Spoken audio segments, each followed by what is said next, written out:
So this is number 10, and it asks us to write both types of equations, an explicit equation and a recursive equation for both of these sequences.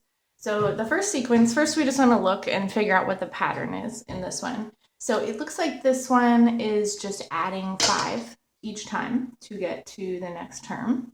It's always just going up by 5. So it's an addition pattern, which means that it is an arithmetic sequence. And it helps to know that it's arithmetic because that's going to help me know how to write the equations. So when we write the explicit equations tell us how to get a specific term in the sequence. And they always start with t of n equals. So since this is an arithmetic sequence, if you think about if we graphed it, since it's always going up by 5, it's growing at a constant rate, it would form a straight line on the graph. So we can write the equation for it sort of like we would write the equation of a line. When we write the equation of a line, we write it as y equals mx plus b.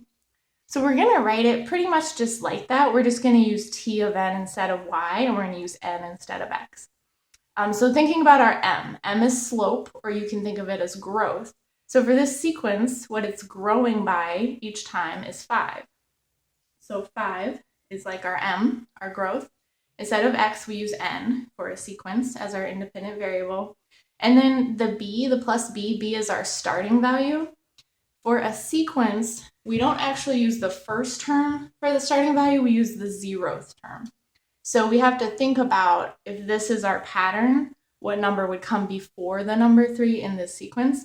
So since it's adding 5 to go forward, to go backward, we would subtract 5 from 3. And that tells me the 0th term would be -2. And so I'm going to have a -2 there as my starting value. So that's our explicit equation. The recursive equation looks like this. It's going to start with t of n plus 1. And that just means the next term, the term that comes after t of n. And then what the recursive equation does is it just tells you what to do to the current term to get the next one. So this is like saying to get the next term, you take the current term, and all you do to it in this sequence is then add 5. So that's how we would write our recursive equation.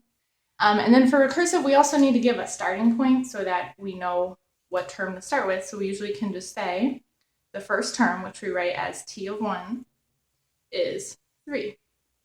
So that's how we would write our recursive. So let's look at the other one. So again, we want to try to figure out what the pattern is first for this one. So let's see, it looks like this one is just subtracting 3 each time, which means this is also an arithmetic sequence.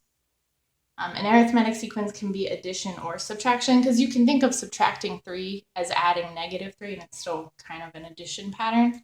So, okay, to write the explicit, it's going to be really similar to this one. So we're going to have t of n equals, and then we want to think about equation of a line. So m is our slope or our growth, which for this one is the -3.